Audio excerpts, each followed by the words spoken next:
Il est encore temps pour moi de vous souhaiter une bonne année 2022. Dans ce chapitre, on va essayer de régler un petit problème qui m'a été remonté en commentaire, qui est celui du déplacement de la caméra lorsque je vais sur le bord de l'écran. Il se trouve que lorsque mon écran est plus petit ou trop grand, eh bien le Move Screen ne se situe pas exactement dans la même zone. Donc pour pallier à ce problème, on va créer nos propres zones avec un widget. Donc il va falloir créer un nouveau widget et on va également gérer les variables Move Screen à partir du Game Mode Tower Defense qui est présent également dans TDCam. C'est cette partie-là, Move Screen, qui enclenche le Move Left, Right, Up et Down. Et dans le Game Mode, on a cette partie Move Screen qui au départ est sur True, qu'on va faire passer d'ailleurs en False. Je compile, je sauvegarde. Et qu'on va gérer grâce à un nouveau widget. Donc je rentre dans mon HUD, User Interface Widget Blueprint, et je vais l'appeler WB Move Screen. Comment on va gérer ça? On a ici donc notre écran et on va devoir adapter les boutons de survol qui vont enclencher le déplacement de notre caméra sur l'écran. Pour ça, je vais prendre une vertical box que je mets dans le canvas panel. Cette vertical box, je vais d'abord lui demander de s'adapter au haut de l'écran. Donc je vais ici prendre le anchors au top. Je vais mettre toutes les valeurs à 0. Voilà, pour qu'il prenne l'intégralité du haut de l'écran. Le size, je vais le faire passer à 40 et je vais lui mettre en position Y -10 de manière à ce que ça déborde un peu de l'écran. Être sûr au moins que lorsque le joueur va survoler cette partie-là, il n'y ait pas un petit pixel qui bloque le déplacement de l'écran. J'y ajoute un bouton que je vais renommer tout de suite Move Top. Ici, je vais me préoccuper maintenant du survol. Donc le survol, c'est le on of red et le on of red. Donc je clique sur le petit plus. Je sélectionne à nouveau mon Move Top et j'utilise le on overred. Donc là, je dois enclencher la variable. Est-ce que je veux faire bouger mon écran ou pas? Donc je vais aller prendre dans mon event preconstruct mon game mode. Donc pour ça, je vais faire un cast to GM Tower Defense. Je le relie ici avec un get game mode. Je vais faire ma petite variable en promote to variable. Je vais renommer ça GM, ça sera très bien. Voilà. Donc je récupère cette variable. Je vous rappelle que dans cette variable, on a bel et bien, je vais le rouvrir ici, cette variable move screen qui est présent ici. Donc c'est celle-ci qui m'intéresse. Donc je vais prendre le move screen en 7. Je le reprends ici. Donc lorsque je sortirai de la zone, je veux que le move screen passe en false et je vais le cocher lorsque je serai en survol. Voilà, c'est tout bête. Je vais mettre un petit commentaire pour le top. Je compile, je sauvegarde. On va devoir ensuite rendre invisible évidemment ce bouton. Là pour le test, on va voir si ça fonctionne. Avant, il va falloir indiquer que ce widget doit être présent sur le level. Donc je vais aller dans le blueprint, open level blueprint. Je vais copier-coller ça tout simplement. Sauf qu'ici, je vais aller chercher, je vais zoomer pour que vous voyez bien, le WB Move Screen.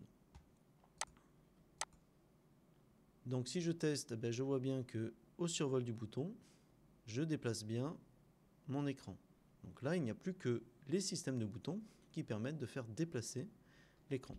Je reviens donc dans mon widget et je vais tout simplement dupliquer cette partie-là.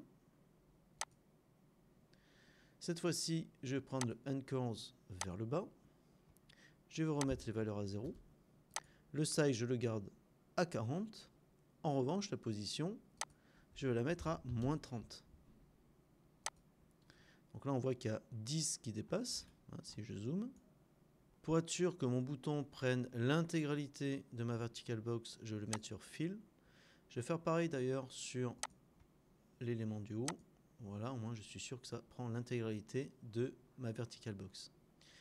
Donc, je retourne maintenant dans le graphe. Il va falloir procéder de la même manière. Je sélectionne cette fois-ci le Move Top 1. Alors, du coup, on va le renommer intelligemment.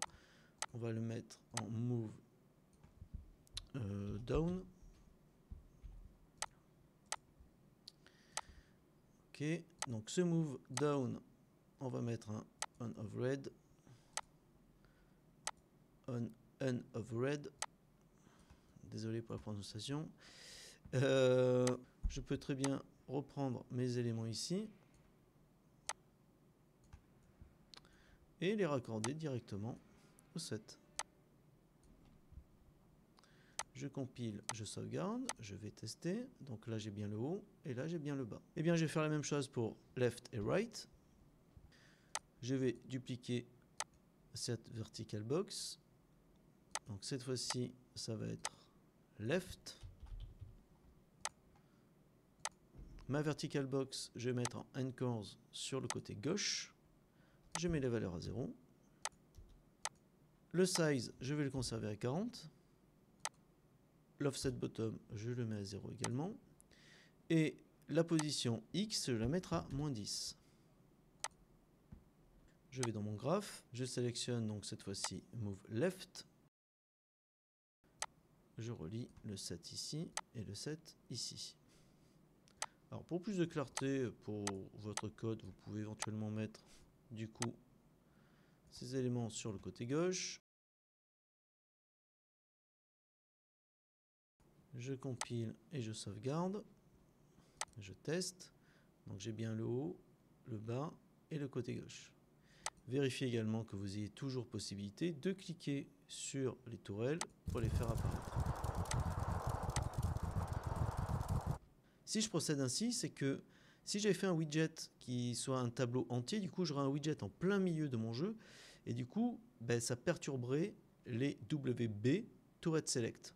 Et donc je n'y aurais pas accès parce que j'aurais un widget devant. On va finaliser maintenant avec le côté droit. Donc je vais juste faire duplicate. Je vais renommer ça right. Je vais le positionner maintenant sur l'autre côté. Donc pour ça, je sélectionne ma vertical box. Le anchors, je vais le mettre à droite. Je remets ces valeurs à 0. Le size est toujours à 40, sauf que cette fois-ci, ma position sera -30. Dans mon graphe, eh bien, je vais sélectionner mon move right, faire le on of red. Voilà, comme ça on sait que ça c'est le côté droit, gauche, haut et bas. Je me suis trompé d'ailleurs sur les moves.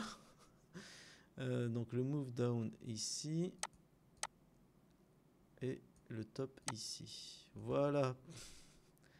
Allez, je compile, je sauvegarde, bien que ça ne change rien au code, mais bon, c'est pour être un peu plus clair. Donc je mets play, donc là j'ai bien haut, bas, gauche et droite, mais cette fois-ci, vous voyez que ça n'agit que lorsque je survole le bouton. La dernière chose à effectuer, ça va être de dévisualiser ces boutons. Pour ça, je vais aller dans le WB Move Screen, je vais mettre le Color and Opacity à 0, je compile, je sauvegarde, et lorsque je mets play, du coup, on est bon.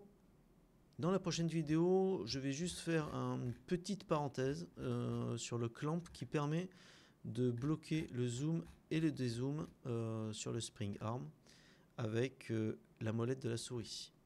Allez, à tout de suite. Ciao!